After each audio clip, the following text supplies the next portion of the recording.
You also may have different backgrounds. You may have different likes and dislikes. And one thing that is super important to me here at The Prepared Performer in our community is that we lead with love and understanding, and that we celebrate our differences and recognize that our differences are actually the reason that things are so awesome. So it's not about, success just in spite of our differences. It's because of our differences. And that is why when I saw this human that you see sitting next to me, yeah, whatever direction we're in, yeah. I know, it's always tricky to point.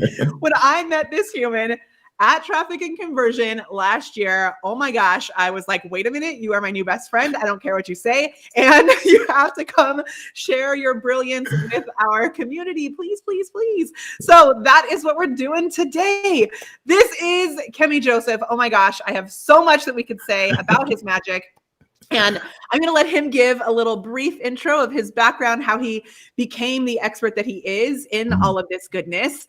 And while we're getting y'all here and finding us in these places, I would love you to let us know below where you are watching. Just drop it in the comments. I know, Kemy, you should be able to see the comments here too, which is so great. Yeah, thank you. And yeah, I've got some magic that we'll be sharing. But first, I would love, Kemy, can you just give us a little background of the crazy space that you're in and how you got started with all of this? I'm so grateful. Crazy space. Yeah. So let's call it the crazy space. First of all, thank you for the intro and for having me. And we both met. You didn't tell me we met in sequins. I had a gold sequin jacket. You had gold. You had the rainbow sequin pants. So you had my consent to be besties. Like we were already it was destined already. So I was actually going to say we should mention the fact that we didn't actually meet like normal people do in person, where it's like, oh, nice to meet you. I was on stage in crazy and I keep saying the word crazy, but in like blingy, sparkly pants. If you know me, you know I love my blingy pants. And Kemy was walking by in a full solid gold sequin jacket. Sounds about right. Did you have a blinged out mask on too? Yeah, and a gold bow tie. Yeah. And a gold bow tie.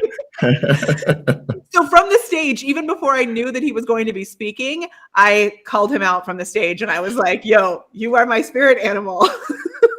I really appreciate seeing you on the stage, because you were one of the Jimmy Nelson, one of my mentors. He says that an MC is the audience on stage. Like when we get a chance to be an MC, you did such a great job of doing that. Where when I saw you, I was like, I'm so glad I'm on your stage, because you're going to hype me up like you just did to bring me in here now.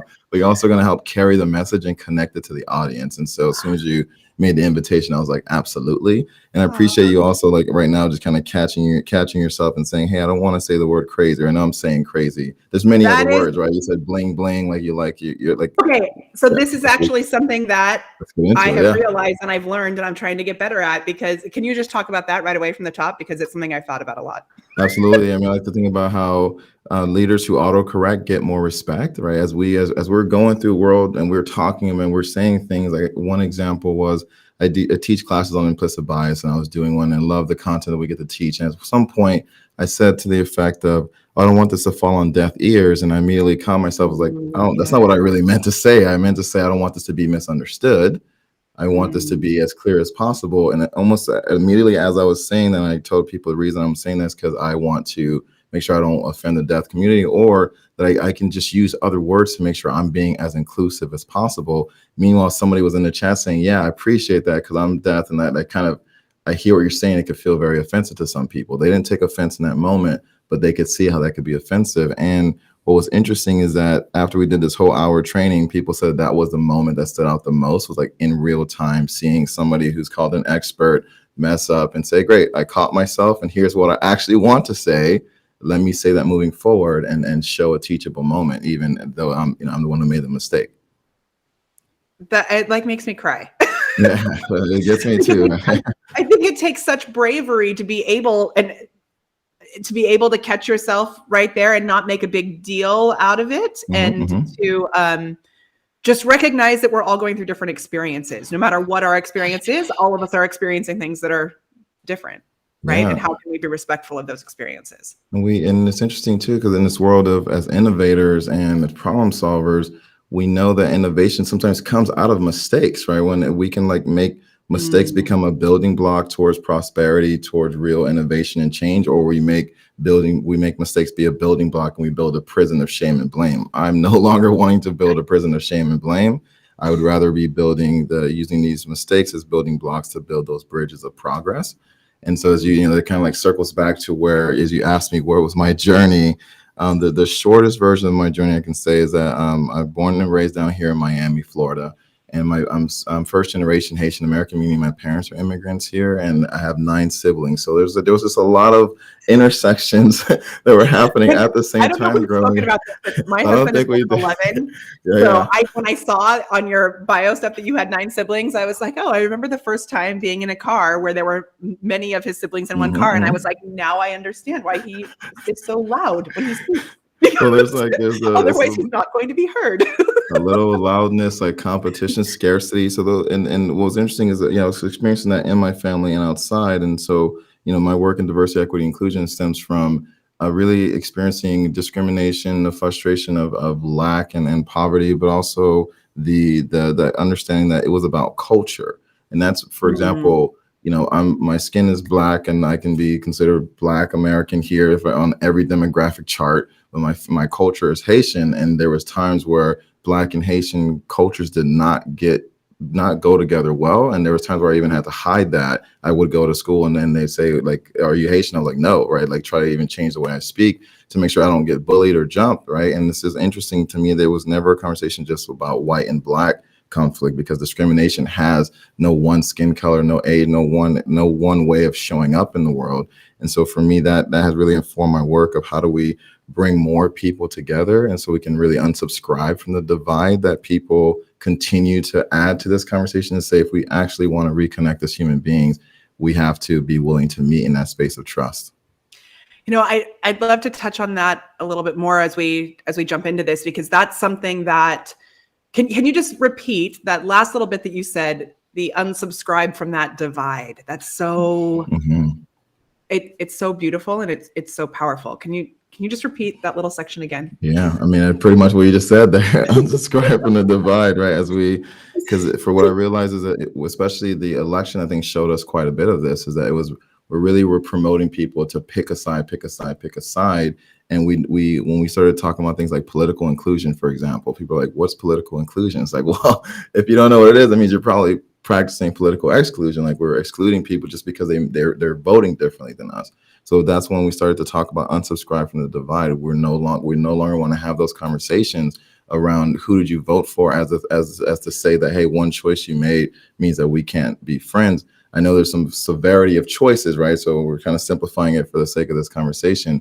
The goal is, am I willing to say I'm no longer going to be contributing to that division, that I'm actually going to reach out to people who have different views than I, so I can make sure that I'm actually subscribing to the connection that we can have. And then I want to be a follower of people who are moving towards progress, as opposed to continuing to follow people who are pulling us apart. Yeah. And that's something that I really aim to do here in this community. And it's something that I know you and I spoke about as well, where it's interesting to me that sometimes even saying that you're looking to be inclusive can sound like something that is exclusive. But when I say inclusive, I really mean of all sides. And that's something that you and I spoke about when we first met, that I want to make sure that we're creating a space where everyone feels safe. And before we jump into some of the things that we had to jump into, I would just love to talk. Well, I think that there's a layer of this too, where it's I think you're describing a little bit of some backlash that you received, even as you made a post about this talk today. Yeah. And it's there's so much stigma around these words already, which is part of the reason. Half of my journey is like communicating what this is and what this is not, right? Like, we are not here to have a political jargon conversation or to be pushing forward agendas that are kind of still getting lost in the mix. It's like, if we can kind of if we center for our work at Fear's Advantage, we're always centering around trust, around trust, safety, and thriving, right? So we want to be able to create environments where people can work safely and thrive, live safely and thrive. We know that takes trust. So when somebody, sees a topic and they say, I don't want to talk about equity, there's already such a gap of mistrust that we can't even have a conversation about what we're going to talk about. Like that is what we're seeing continues to fuel the divide. So when we start talking about trust, most people, they don't push back against that. It's like, oh, do you not want trust? It's like, is it something that you're saying you don't want? I would like to understand what is the barrier to that. We can certainly talk about barriers, and people will say, oh, when you're saying you're inclusive, you're being PC or you're not being realistic. It's like, hey, notice we're talking about inclusion. I just said a word. You haven't even asked for my definition. If we start to define things and talk some things out, we can find out where we do have alignment. And if we're really wanting to find alignment in other areas as well. But that's at least how I take it. And we're constantly talking to people who have their own opinions about the work that we do. And it says, great, your opinion's yours. I'm not going to take on your limiting beliefs. I'm going to just share what we came to share. And hopefully you can find that valuable, because there's also plenty of other people who still find that valuable and are choosing to include me in their lives. And I want to make sure I can give that type of information to them. Yeah. And I would ask, maybe partially selfishly, and I would love to know, if you're watching this in the chat, how, if you have questions around this, please put your questions in the chat. If you're watching us over on Instagram, we actually have Instagram going here. I'm going to keep Instagram going. I know, just for a little bit longer, but we're mainly over on Facebook and on YouTube. So I've got my sneaky phone over here too, because I do think this is a powerful conversation. If you have questions that come up, with the Q in the chat. If you have nuggets, Kemy, we do this nugget giveaway. So I can see that we have some nuggets already. Shelly Campbell, one of my favorite humans, she said, nugget unscribe from that divide. And we do a giveaway every week. So this week, I would love to give away a copy of our book, which is our children's book, Finding My Awesome. Ooh, oh, yes. It's actually all about this. I usually have one right near me, but Did we talk about this? That my very first organization was called You Are Awesome. Did we talk about this at all? No. Obviously, though. So many things to continue. All right, great. We'll be back. So we will be back to talk about being awesome 100%. And our children's book, Finding My Awesome, is really about recognizing. There's like a million of them all over my house, but I don't have one right here. But it's here. Olivia, the most amazing Olivia, let's ever, who brought me my coffee. She's also bringing the book. So this is our children's book. It's called Finding My Awesome. Oh, beautiful. Confidence, self-love, and joy. And so much of what we're talking about here today is also some of the goodness that we talk about in this book. So we'll give away one copy. All you have to do in order to enter to win is to drop the hashtag nugget below this video. And you've got to be watching on Facebook or YouTube or LinkedIn. And then the magic of Be Live will bring all these comments in together, and I'll pick one at the end. Beautiful. So we're going to do that. That's also that's a piece of what you were mentioning there around the awesome. So is really, for me, the organization was called You Are Awesome, no longer exists, but the idea was to help remind people that they're awesome. I think part of it's easy to divide people when people don't actually feel good about themselves, and people don't feel kind of grounded in who they are and what they're capable of bringing in a positive way. And as we talk about the word equity, or a lot of people have different definitions, but it's around the word core piece of fairness, right? So if equity is fairness, people have said the world is unfair. It's really hard to feel awesome when you believe the world is unfair. When you have experienced unfairness, it's even harder to feel awesome when then you turn around and be unfair to other people. And so that, to me, that's like a summary of my journey of, I explained the hardships that I had as a kid. Like eventually my dad passed away when I was 13, and I was like already on the path to like school to prison pipeline. But that loss of my dad and then seeing that life wasn't really about me, that it was about like my family, what I could do to support people. It became a turning point to say, I can actually do better with, even though I'm experiencing unfairness every day as what I felt as a kid. I can add more fairness back into the world. I can actually add more kindness and help feel more awesome. And that supercharges me still to this day.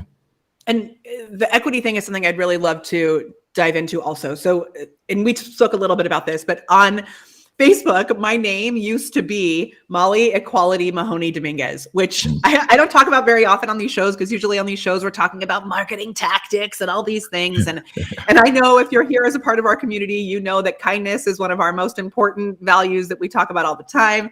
And you know, it's we stand for joy as a fierce form of activism. So we're really big about inclusion and kindness and all that. And I'm so grateful to dive into this more today. So on Facebook, my name used to be Molly Equality Mahoney Dominguez. I have a very large community of friends and family members who identify as gay and I am trying to like say things carefully because you're here now that I feel like no, I'm not going to be in the pronoun police, right? That's Okay, why other people are concerned. They're like, "Oh, you're going to be a word police." I'm like, "No.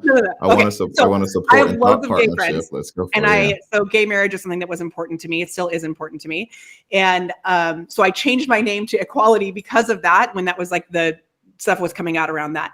Well, Facebook said you're not allowed to have your middle name as Equality because unless it's on your driver's license. So they were going to take away my Facebook account if I didn't prove that my middle name was Equality. Now, at this point in my life, my great aunt, who was like 85, she would send me cards in the mail that were addressed to Molly Equality Mahoney Dominguez, because that was like so clearly what my name was. Yeah.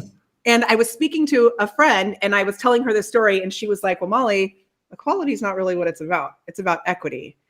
And I was like, I don't know what the difference is. And I remember having this conversation with her and she showed a picture of kids trying to see over a fence. Do you know that picture? So it's a photo of 3 kids of different heights trying to see over a fence, and they give everyone, for equality, they give everyone the same box to stand on. And what happens is the tall kid can actually see farther and the shorter kid still can't quite see over the box because everyone was given the same box. But if instead you give the shorter kid the box that's taller, then all of a sudden everyone can see the same. And it was such a huge like moment for me of what that word could mean. And it spans so many different things that actually show up here in our community, whether you mentioned being hard of hearing, like if someone is reading lips and then you are doing a video and you don't have captions and you are pointing the camera towards someone else, which we've actually had that come up in our community. And it's something that I hadn't even thought of. And I was so grateful for the amazing member of our community who told me, and I was like, oh, good point. Right? So I would love you to talk a little more just even about that word. And as I realized this week, sometimes that word, which I did not really think of, can actually be triggering. So someone emailed me back and was mad that I had used that word. And I was like, wait, my real goal here is to allow everyone to feel included. And then I was triggered. So then I was like, if you don't want to talk about this, then blah. So then, like, 2 days later, I took a breath and I thought, you know what? I need to love on her too. So how do you just go on?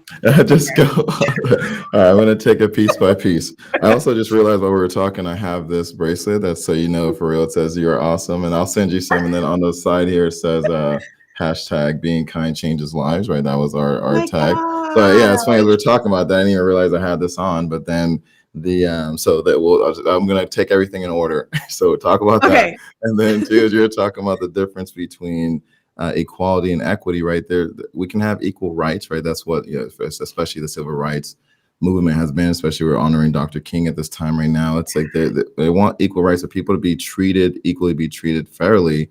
And where the fairly piece is the equity in terms of, are we actually giving people the support they need?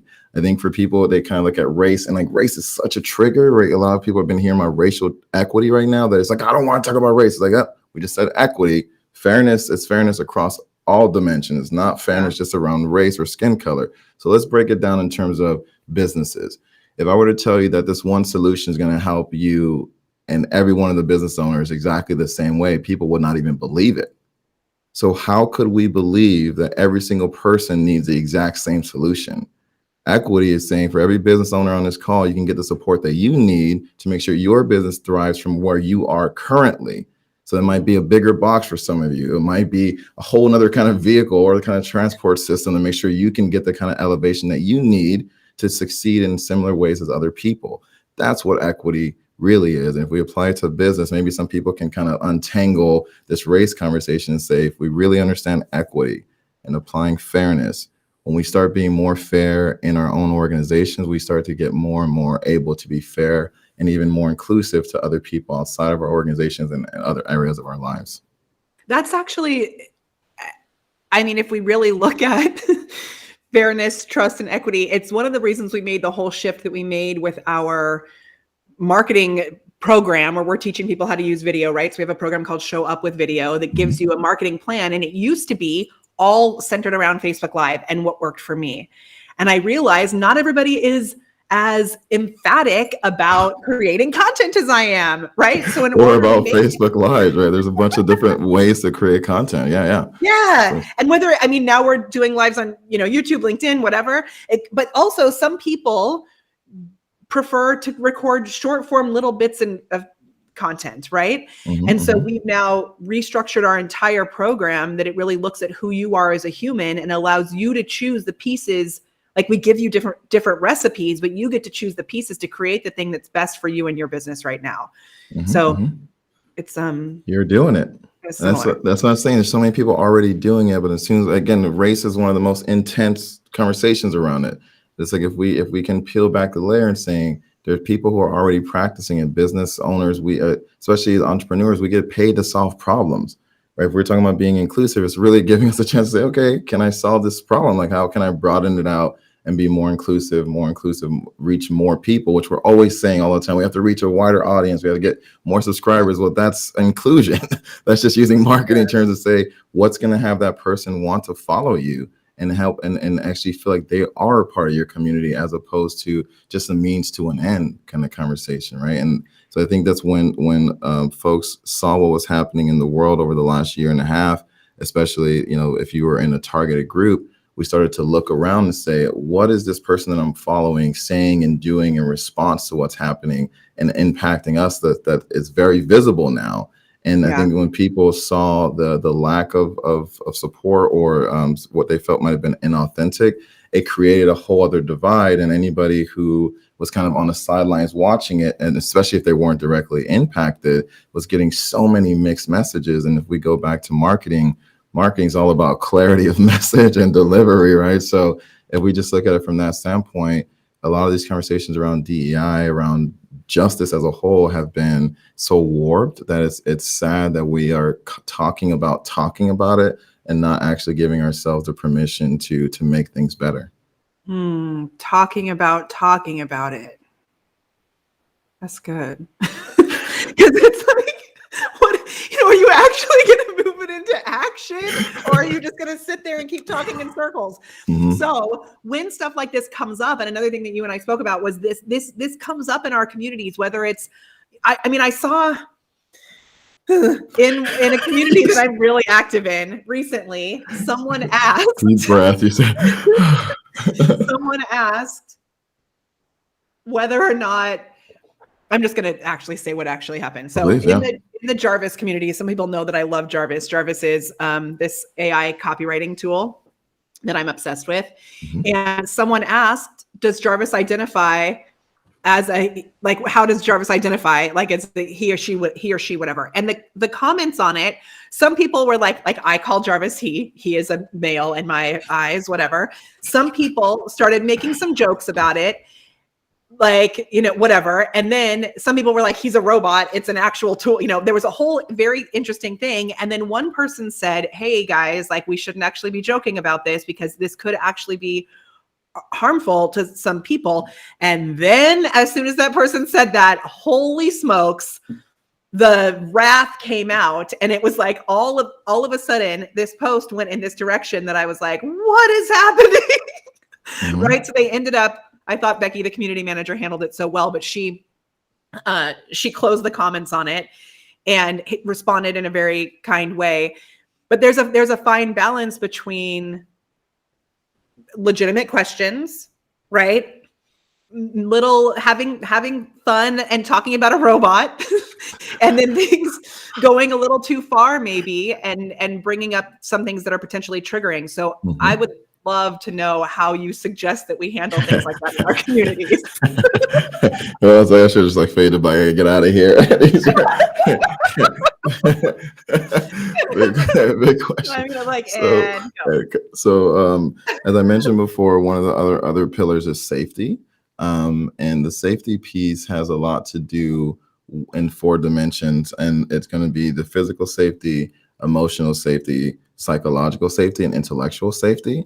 And the interesting piece here, what we've learned, is that if you don't have physical, emotional, psychological safety, you cannot have intellectual friction. Even if it's joking around, it's like anything that seems to be contrary to how someone thinks and believes already feels like a fight, already feels it's a fight to the death, because if someone's not feeling emotionally safe or physically safe, a lot of us are dealing with physical unsafety through COVID, but then also through groups being targeted simply for their skin color or for other demographic factors. So that lack of safety, to me, is what I think is creating a world where more and more people feel like everything is an attack, and they have to then jump and defend themselves because they're already on a heightened sense of trauma, frustration, of difficulty. I think Dr. Michelle Borba says that stress and anxiety have a adverse relationship to empathy. So the higher our stress and anxiety, the lower our empathy.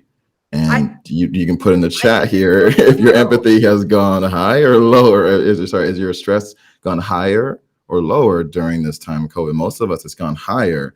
And so if we have higher levels of stress, we have lower levels of empathy. So it's way harder to give people the emotional safety or the physical safety or the psychological safety to have, again, that intellectual friction. So the short answer is that, are we creating a group where people can feel safe and have disagreement? I would love to disagree again and be like, cool, like we can disagree and you still know I care about you. We just don't have to, like, I was talking to a client today. She said she'd prefer to be the kind of leader who can be inclusive and hear other people's ideas without having to buy into them for them to then accept her. It's like, hey, can I just hear your idea? I'm not going to fight you on it. I just don't have to agree. Can I have permission again to have my own brain? Like, that would be fantastic, right? Like so I would love to have some more of that in the world. But again, we found that it really comes with having more safety, so people know that they're not in harm's way.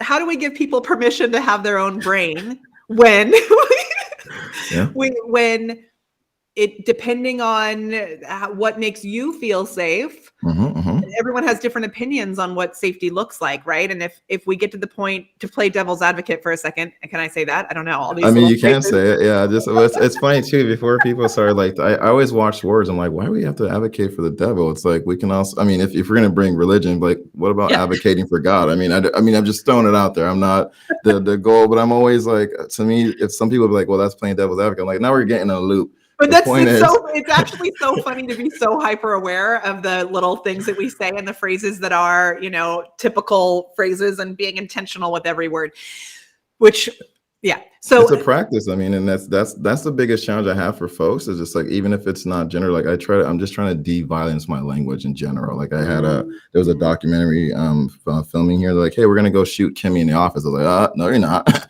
No one's going to shoot Kemy anywhere. But that's like the language in film, right? Yeah, right. Like, so it's like, and my background is film and theater. Like, I definitely know, like, oh, we're going to a film shoot, headshots. It's like, these things for me, I'm not telling you can take the challenge if you want to, but that's for us. It's like, I want to there's so many other words I can use, and I want to take some of the violence out of my own language. I only share that with people who I feel like I can have a conversation with. Other people be like, is that what you want me to do? It's like, no. I'm doing this. People may not even notice. If you think about like theater, the interesting thing is, when DEI is going really well, it's like a theater show that's going great. You don't even notice the behind of the back of the house. Can you explain, just in case not everyone's aware, what DEI stands for? So yeah, DEI is diversity, equity, and inclusion. So that's what those 3 letters of the acronym means: diversity, equity, inclusion. So when it's going really well, people feel included. People feel like the event went great or whatever experience. It's very similar to like the back of a house of a production.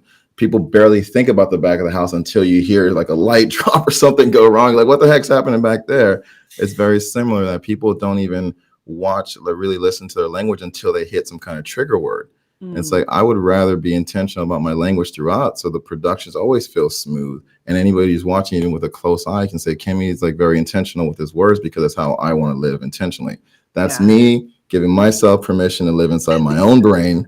Right? You can choose how you want to use your words, and just, be mindful of that. You have to also deal with the impact of how you use your words, right? Yeah. And how does that then, how do you suggest people do that then without judgment? Because I could see some friends or even people who are here today being like, oh my gosh, he's not going to say shoot the video. Like, are you kidding me? I can see some people coming up that way. And then you being in which I actually, I love it. And what you just said though is like, let me live in my own brain. So how do you make those choices and keep those choices central for you without requiring or judging someone who makes their own choices in their own brain? Absolutely. And I think I can answer that in multiple ways, right? There's like the professional situation, right? Because I run a company, and so we're very mindful of our language, and we certainly have those kind of conversations. And mostly the other side, by the way, is that we also celebrate people when they start using like language. If we talk about pronouns and stuff, when we had one coach that we're working with who she kept saying you guys, and there's not only guys on our team, and I already knew one of my team members is sensitive to that. So I said, hey, because we're going to have a partnership together, I would love to have more inclusive language in here. And for, and things like, hey, everyone, or y'all. She's like, I don't really like y'all. I was like, cool. That's fine. That's only one word. Let's cross that one off the list. There's so many others. But every time she says everyone or fears advantage or your team, we're just like, let's go, just like reinforce, like, thank you, and celebrate that. So people who want to go on that journey with us, the other part of this is that we barely celebrate when things go well. Again, back to the example of the back of house. Sometimes there's shows that bring the back of the house out to say, let's celebrate that they did a great thing. Let's celebrate people who are being intentional with their language. And as we go through our lives, we can generally go towards the mistake piece, right? Where it's like, oh, I don't want to say this word, but we know what we resist persists, right? If I'm like, I don't want to say this word, I don't want to say this word, I don't want to say this word, I'm probably going to say it. And that's all you're thinking about is you guys. Yeah, but on the other side, when we embrace, we bring grace. So if I'm embracing, I'm on my own journey, I can bring grace to my own journey. And then when I embrace the other people on their journey, I can bring grace to them. So like in our workplace, we very much have these conversations. We're intentionally training each other and supporting the dialogue to find our own why for shifting the things that we want to shift. Now, when it comes to my life personally, right, I don't have that kind of influence on everybody in my life. So it's like, cool. Somebody says, I hear these words all the time. I'm just like, do I feel like I want to say, like, do I want to bring it up? It's like most times, depending on the relationship, the key thing here, if I don't have trust with that person, I don't feel safe that they're going to receive it and have a dialogue, I'm personally not going to bring it up in my life outside it. There's even certain clients we work with that it doesn't feel safe to have certain conversations yet. So it's like, okay, let's build the rapport and the relationship, and making sure that as we have that, then I can guide them. But I also have to remember, I got expelled when I was in third grade for picking up chairs and throwing them across the classroom and cussing out teachers. So it's like, that kid, if you would have talked to him and told him to change his language, you would have got a lot of aggressive language in return. But there was a lot of things that happened in my life that eventually had me shift to the person, or like gave me the desire to shift myself. So for us personally and professionally, I'm willing to work with the people who want to do the work, and people who are not ready at that stage. The best thing I can do is give them grace, and instead of judging, it's like, hey, I see where you're at, and here's where I'm at. Don't try to pull me back to, in a different direction either, but let me be how I want to show up, and I want to show up with care, and I want to show up with that kindness. Yeah, man, it reminds me of one of my favorite singer-songwriters, who is David Wilcox. I don't know if you know him. He has a song called Vow of Silence. And what he says is, I take this vow of silence now forever. It's the only way. If you can't hear my heart when we're together, there's nothing more to say. The trees explain the wind out in the distance. Their message is so clear. I take this vow of silence so that I'm silent enough for you to hear. So good. And when all this stuff happened recently, all this stuff, when the one email came in that triggered me on Monday, like we had all this other celebration on the other side, I was talking to a member of our coaching program about it. And he said, I'm honestly surprised that you haven't been louder about this kind of stuff so far. And I went back through my social media posts and I grabbed a couple of things where I've said, you know, this is what we stand for in this community. And there have been moments where I've stood up for stuff like this. But really, my choice has been to try and do, like you said, where you keep things behind the scenes. And it's not that you're out there making this big thing like, we have to be kind, right? I mean, I was at one point. Yeah. Trying to lead, I mean, I'm like that with my kids, but trying to lead by example and giving people the space to come to these decisions on their own as well, you know? It's really hard, especially if you're feeling like oppressed, and if you're feeling like the person, especially like people you work for or work with, are antagonizing you or hurting you. And so it's, you know, for me, it's like, I want to switch here and be like, let's be very real, right? If you're in these kind of situations, one of the kindest things you can do for yourself is to get out of them, right? I'm not by any means telling people to stay in toxic relationships, traumatizing, oppressive, straight up like racist, or people who are invalidating, excluding you, and being aggressive to it. That's not what we're saying. We're saying that it's, as you're in that space of creating more safety for yourself, that as you then go around and try to involve people. Like I think about when I first got into giving free hugs and spreading kindness, that was a huge deal for me. It was the complete opposite of how I lived. And I was like, everybody needs to live this. And it's like that aggressiveness can be an act of unkindness, right? So even I love that we're talking so much about kindness here, because we used to be, you know, there was a big free hugs movement. Free hugs also is non-essential during COVID because we got, you know, people just like stay away from me. But back then it was like, I already knew not everybody wanted a hug, but there were so many people who wanted some acts of kindness. So eventually it was like a free hug, a high five, a fist bump, or a smile and a wave, and just have a nice day. It's like already having to differentiate how we give people kindness. So if we're going back to this conversation of, if we're seeking to give people something as business owners, as human beings, it's about how we differentiate that for the person who's right in front of us, knowing that what can help you feel safe will be different from someone else. And are we even willing to have that conversation? If we're not even willing to have that conversation, then we're already kind of closing off a door that would help somebody even trust us a little bit more. Man, there are so many little things that have happened today that have had these connections, because the guy who founded the free hugs movement, or was like known as the free hugs guy, Ken, is that his name? Mm-hmm. I want to say it's Ken, yeah. I never met him. I did the video inspired, you know, enough of people to be like, let's go get free hugs. Well, super randomly, Kelly Tenney, she was our director of education for many years, and one of my really good friends, she did his social media and is one of his really good friends. So she like worked with him. So the free hugs thing too. Who knew? Yeah, we were actually trying to decide what to do. And Liz, if she's watching this, and Kendra, we had a call where we were trying to decide what to do for National or International Hugs Day. Because then I was like, I don't know, are we not supposed to talk about hugs anymore? Like, and I was like, but I really like hugging. I don't know.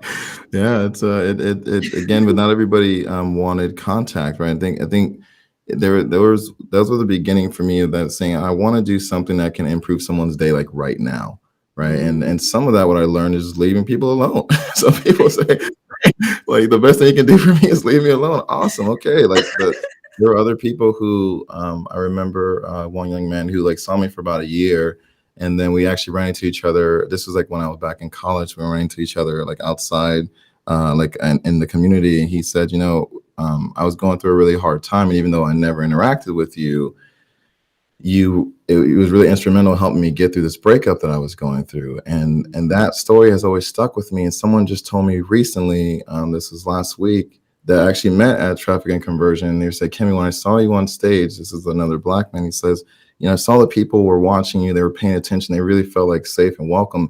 And just, I want you to know that by you doing that, you made it safer for me to be in the room. And like when I go and connect with them, they're going to have a better association with Black people. And I'm like, I wasn't even trying to do that. And it still kind of chokes me up. It's like, people don't get it, man. It's like, if you've been excluded just for the skin color that you have, it's really hard to be patient and to say, oh yeah, it's going to get better. And I'll tell you that it can get better. I don't know that my exact journey is going to be your exact journey. That's never what I'm going to promise anybody. But it's like, for me, it's like, if any room that I can be in and make it feel safer for somebody else, that's going to be my goal. And that doesn't matter if it's about your skin color or about anything else. I want to make sure that in my presence, at least, that you feel safe. And that's how we operate. And anybody who comes in contact with our organization, even clients that we have to let go, it's not saying that everything has been easy. There has been some clients that have been very difficult to work with, and we have to let them go. But we try to do it in the kindest way possible. Because for me, it's like, I want to make sure that anytime we intersect, that I can make sure I improve your life in the process. And that is like the core of what I do. And it happens right now to show up in diversity, equity, inclusion. Yeah. What do you say to people who are maybe afraid to show up? I think that's such a powerful example of just by you being and taking the stage in that moment. And the stage could be a metaphor for anything, right? But what do you, when people are afraid to just be, what's the best advice in that regard? I will just say that I've been afraid too, and I still go out into the world, and I'm afraid. I mean, that's part of the reason we created Fear's Advantage. I mean, the acronym stands for Fuel Equitable Actions, Relationships, and Systems. So anytime I have a fear come up for me, I'm like, okay, what is fueling that fear? And like part of it's like, I'll be rejected, I will be unsafe, I might even be hurt. And I'm saying, okay, well, what is the fairest way that I can proceed for myself, right? I want to build, I want to then kind of think about, okay, what am I seeking to do? And then what is fair for me to even expect of myself? Sometimes we expect too much of ourselves, or have expectations that create additional barriers. We are very good at picking up limiting beliefs, but we have to get better at putting them down, right? Yeah. Like for me, it's like, okay, if I have this fear, boom, I hear it. What is fueling me? I have these limiting beliefs. Let me put those down in a way that's fair to me, right? And then start to take the actions. And sometimes it's small, right? I've been hiding. There was a time where I really hid.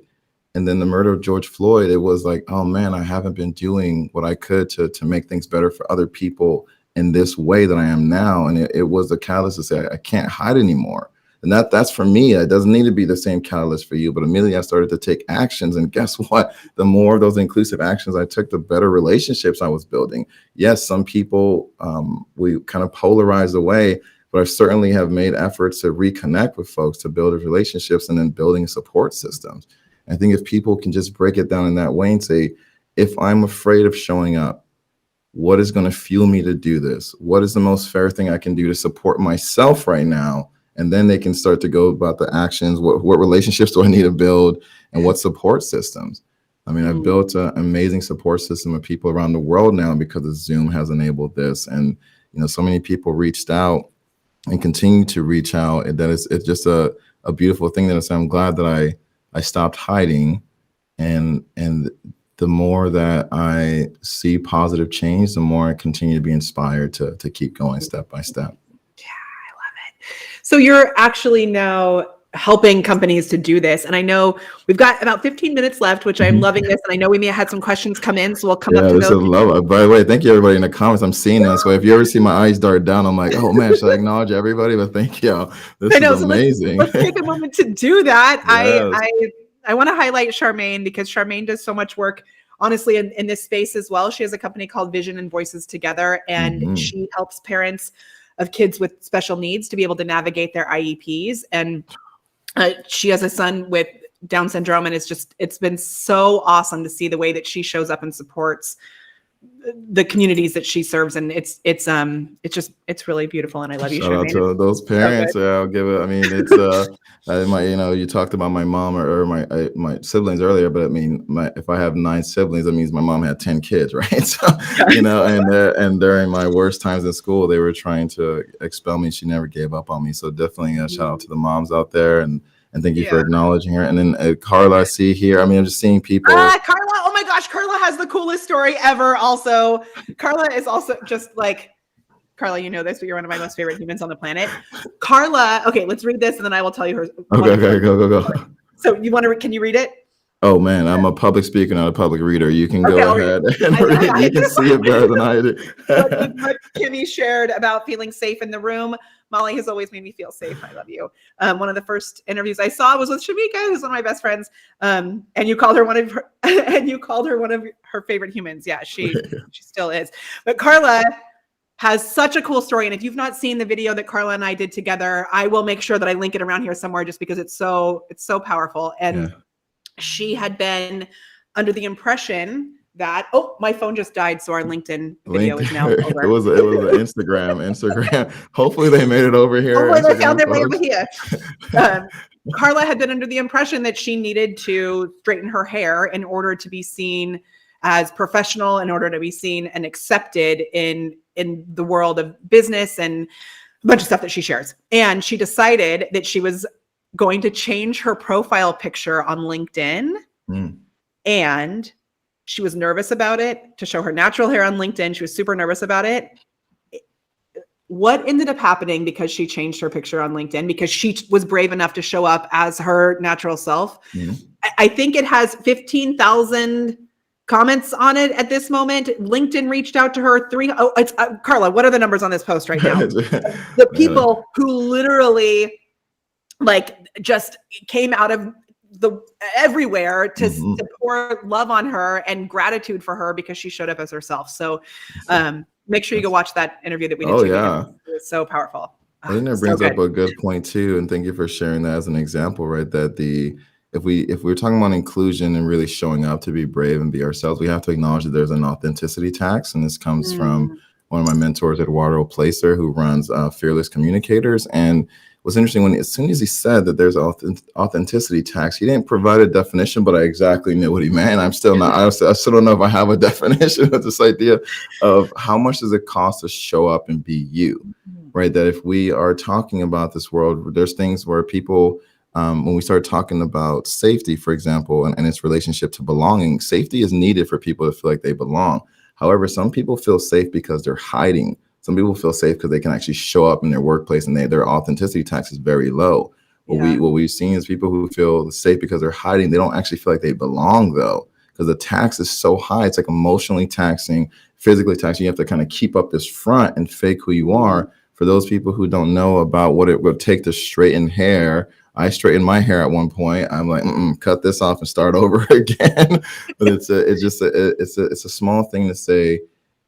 Are we creating an environment where it can show up in a way, and we're talking about the workplace, people are like, what about this professional piece? Like let's assume that everyone's showing up and we actually have modeled behaviors that are inclusive behaviors of what professional looks like to show up in your workplace, because it looks different in everyone's workplace nowadays. Or can people still show up and be themselves? If not, then the authenticity tax in your organization is way too high for people to be innovative, to be creative, to actually do the things that are needed to push the envelope and kind of go to a higher level of thriving. And it really has to be such a dance between, like, if I felt, and authenticity is something we talk about here a lot. If I felt it was authentic for me to write something hateful on my forehead, like to have a tattoo that was, inciting violence or something like that. And that's what felt authentic to me. And then I say, well, if I have to hide that, then I'm not feeling safe. Like, there's obviously at some point we have to have boundaries around this, right? So how do you manage that dance? That is a very interesting dance too. And this is where people keep pushing back and forth. And we then, we kind of go through explicit examples to then, or extreme examples in this way of like, hey, if I had something tattooed on my head that said something hateful and that was authentic, and there's a way where the interesting piece around the workplace, different than like society, I think we're having societal issues because we're trying to get everybody to be included. And it's like, there's a whole another level of complexity, knowing that we technically all have the same rules, but they're not applied to us all the same way. However, then we go into workplaces and we see the same type of behavior arise. And so in that scenario, is that person in the workplace going to even be hired or be accepted, or then even get a chance to be included? I think if we were on our end, it would be very interesting to have that kind of scenario, because I haven't run into that where it's like that blatant that people have a hate message on their forehead. I have run into the opposite, where at one point in my life, I was wearing signs on my chest every day. And then every day they had positive messages on them, like you are awesome, being kind changes, like the things. This is literally, so this is why I got so intentional about my language, by the way. I spent 4 years broadcasting on my chest. Okay, when you Yeah. say a sign, I was thinking, obviously the tattoo on the forehead's an extreme example, but there are people who wear shirts that say things that are potentially triggering or hateful. This was a cardboard sign. I mean, it was bigger than this, but it was just like, imagine this being attached to the string here. It was so, the point being that so for most people, they would, really see the positive. There's people who definitely avoided me, people who thought I was homeless, people. I actually got, what I was going to was I walked into a store and I actually got yelled at and kicked out of the store by the security guard who thought I was pandering or whatever he thought I was doing without giving me a chance. Was that? It wasn't. I think it's something like, it probably was like free hugs that day. The sign itself didn't matter. Just all the assumptions that came along with the sign. And had we had a conversation, and this person was actually trying to know who I was, we could have so many different possibilities, but it ended up becoming a shouting match where I felt like I had to puff up, he had to puff up, we were just back and forth. And what's interesting is if there was somebody who came with a hateful message on their head, I'd be very interested to see who they want to be included by, because I think there's the level of, are they actually coming to our workplace to be working with us in Fears Advantage to be included, or are they trying to then kind of promote more hate for me? Incite more hate. So I think there's an intentionality that we can't guess someone's intentions, right? People they say assume the best intention. I'm like, yeah, but I would rather try to clarify someone's intentions and really assess before I make a mess. So if this person's on a redeeming journey of saying, hey, I tatted this on my head at one point in my life when I believe this, and I'd rather, and I kind of wear it proudly as a sign to say, yeah, I want to have conversations about it. That's a different approach and a different person that I would be more than happy to kind of explore. What is that like to include that person? What is it like to actually have that person represent what change could be? And again, I don't know we're having all these hypotheticals. People are like, what if you said the N-word, blah, blah. It's like, yeah, there's a lot more hypotheticals that I'm not going to get into, right? So this, back to the boundaries, I'm not going to have a whole bunch of conversations about hypotheticals. What I'm going to say is that my goal would be... it's a great thing to, no matter what that hypothetical is. And I was being a little, obviously. Well, yeah, it literally happens all the time. What about this? It's like, yeah, what about that? I mean, is that what's happening right now? Because I don't think so. Right. So, yeah. But it shows up sometimes, even if it's not a tattoo on someone's forehead, sometimes people will ask to join our Facebook group, and I see on their Facebook profile that they have things that feel potentially insightful or not insightful, but that they are inciting some sort of anger. There's a really interesting play on words. But it is interesting though, because we're in a time where the online has given us the ability to find groups that find what we're doing very insightful, even if we're inciting violence. We're in a world where there's, I don't think there's ever going to be a one united audience.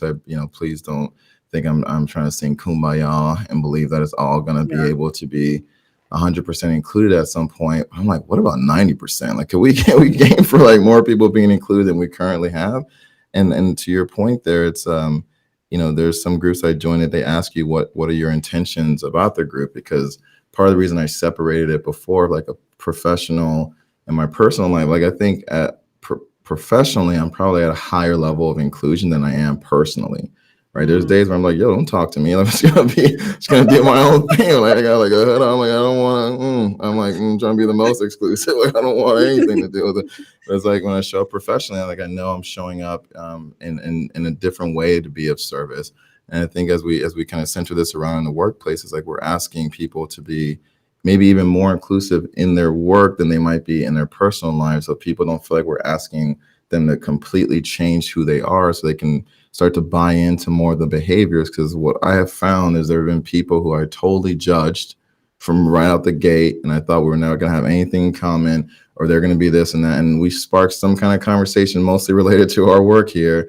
And it's oh, dang it. And notice I didn't say any of my judgments to them. I just kept them here. Yeah. That's where judgments live. And what if they just stayed there? That would be awesome. They just stayed right here. It's only through our behaviors and our words that we just start throwing our judgments at people. So at least I've had enough experiences where my initial judgment of somebody was totally off. And I'm grateful that it was, and I'm grateful that I was able to have that whole process in my mind. And meanwhile, to that person, I just approached them with kindness and care, and it made our lives a lot more inclusive. Yeah, man, there's so many things we could go off with that. Also, I want to make sure, I usually mention this at the very beginning, and we got so we got into it. Yeah. Can you have this 5-star virtual engagement plan? Can you tell us a little bit about this? Because I think it's a really great way for everyone to be able to put this into action in their own businesses. And I love what you differentiated between your personal life and your professional life too. Yes. So the 5-star virtual engagement plan is a free training that we're offering to this community. And the beautiful thing is, for those of you who've been saying, hey, I really want to, people used to say in the beginning, I want to go online. We're like, what does that mean? It felt like people were bringing an inauthentic version of themselves. So we created this training to say, how do you bring an authentic version of yourself online and actually engage people, so where they're happy that they spent an hour with you, as we just did here, and people can feel really excited. And so we've broken it down into 2 trainings. One that is geared to if you're facilitating groups and doing more of a kind of coaching element, and one that's more about selling and engaging for diverse audiences. And so all of that will be available at fearsadvantage.com/engage. So if you want to engage your people, fearsadvantage.com/engage. So good.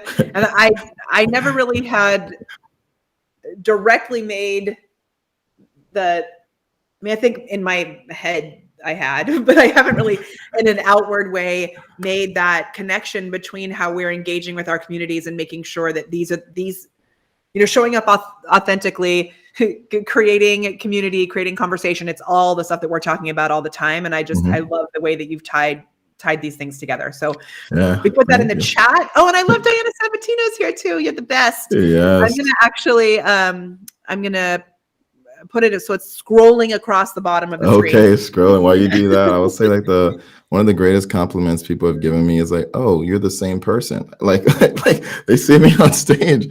It's like, yeah, I may not be wearing a gold jacket whenever you meet me, but like I will be the same person. Or I say there's times where I'm kind of like, I feel like my shop is closed. I'm like, I don't want to really interact with too many folks, but then I choose to go out in nature or kind of go where I will be on my own, right? But the point being is that people, I appreciate that when they say, oh, you are who you show up online. Like they're basically saying I'm being authentic, and then I just have more tools to make it fun online. And I would hope that as we kind of close out here, the piece that there's a quote that really stood out to me that says, be the first example of what it means to love you.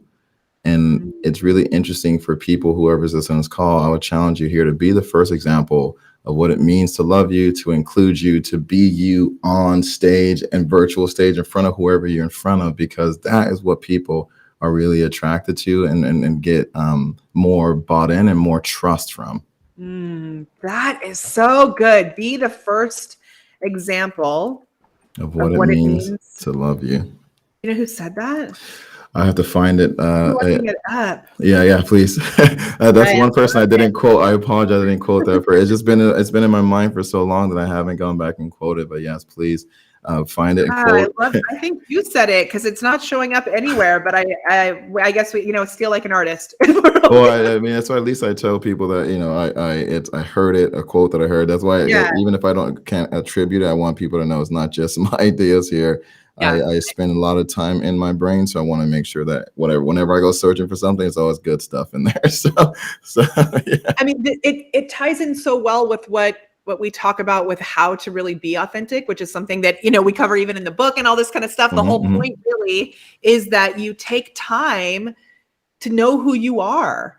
And I don't know if when you were working in theater and all that, if you did much work with Stanislavski's. Oh yeah. I was a terrible actor, by the way. I mean, it's just like I really had a hard time like being other roles. I was like, I don't know, like I can be me, like I can do that. I can be more fun a version of myself. But one of the things that Stanislavski says, actually, so he's an acting theorist, like one of the original OG acting teachers on how to be a powerful actor, and he has this whole huge chart, and there's all these different things on the chart, and the very bottom of it, which is this central message, the first step to being a powerful actor is to work on oneself.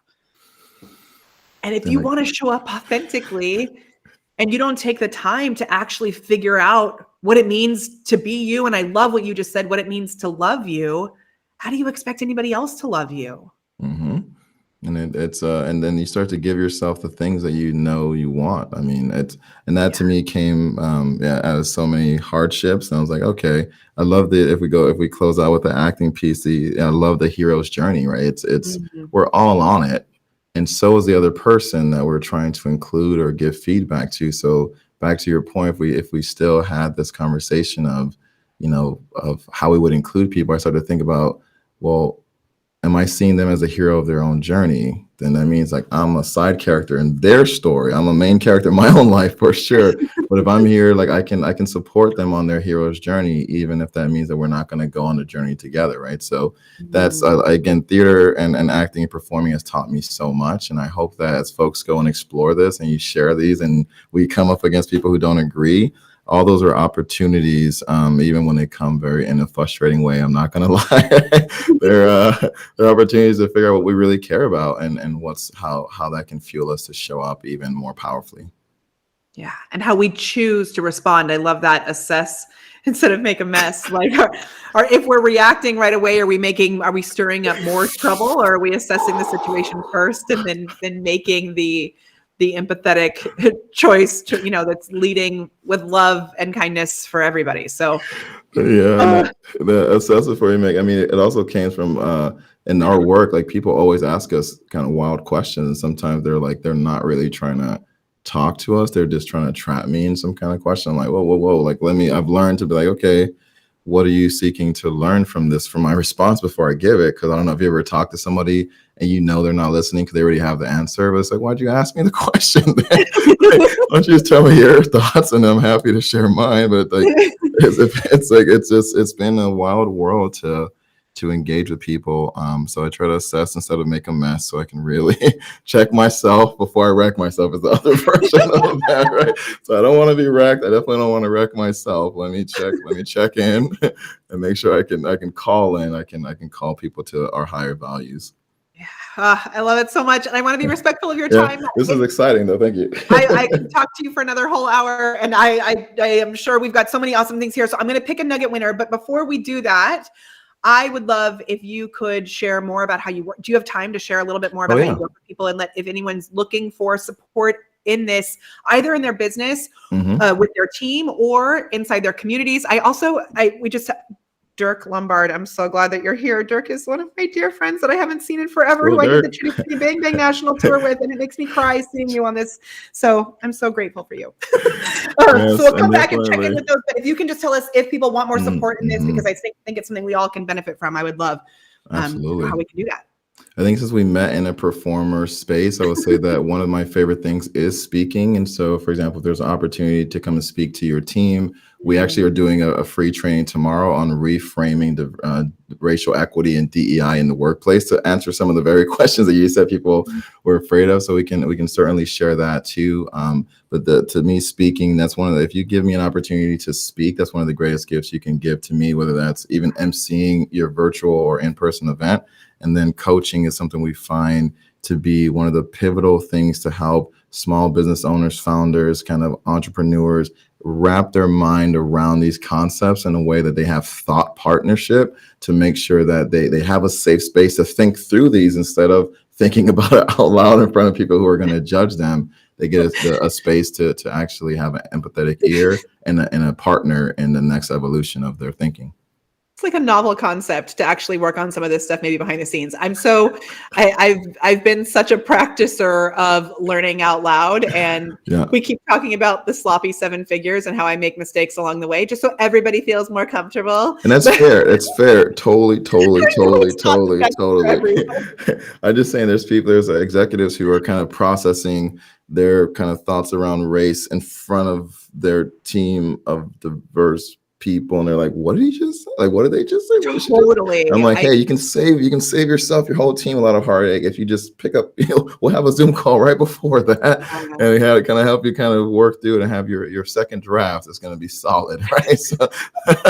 So I'm just saying that's what I've loved to give to clients, and that's what people have found really valuable to kind of help them really align with what are they really wanting to say? And then most importantly, what are the results they're seeking to get as they want to practice inclusion in a way that brings more of their team together and lays the foundation for innovation, right? If we're just talking for inclusion's sake, people get burnt out and all that. It's like, no. Inclusion for better problem solving and for innovation. That's what we're here to offer.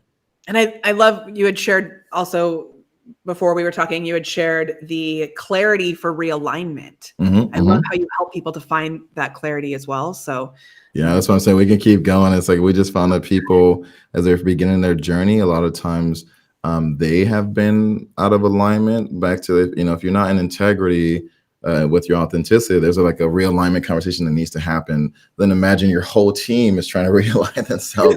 Are we as an organization say, hey, everybody, let's align together and say, great, we can actually go forward together now. So we've spent a lot of time helping teams align. Otherwise, they will not make progress. And it will feel helps much with the more decision frustrating. fatigue. Yes, because we're all in like, oh, we're oversaturated with change. Like, if we're being real, there's so much still happening that we thought we'd be done with COVID right now. It is still like a real deal conversation in our lives, and it's are we actually giving our team the chance to align on the challenges, but also on what success looks like, so we can go towards something better.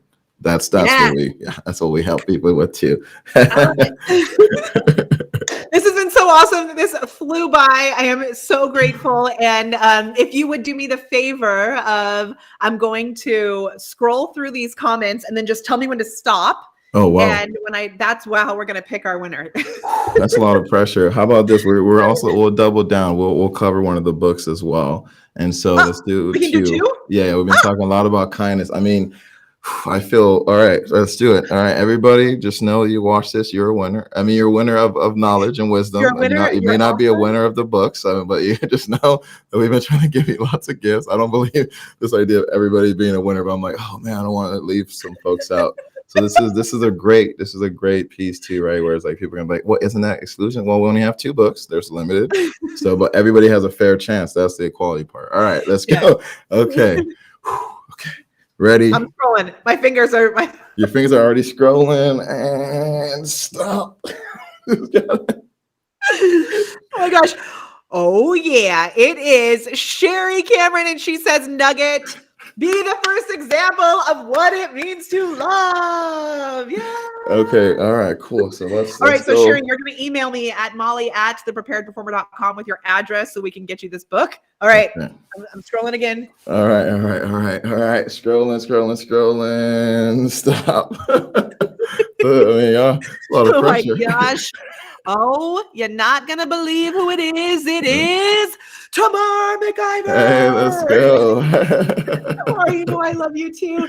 She says, appreciate people who are at the top of their life and know that you are a side passenger. Yeah, exactly. We're just doing this. Thank you. I love it. That hero's journey. We're not always the hero in their hero's journey, right? I love it. So good. Well, hopefully we've been an assist to people like, man, I gotta get those books. Go get them. I mean, go get those books. We'll cover an additional one. So I appreciate you. I appreciate this whole community. And again, this is one of my favorite things to do is to speak and coach. So thank you so much for giving me a chance to be at the top of my life right now.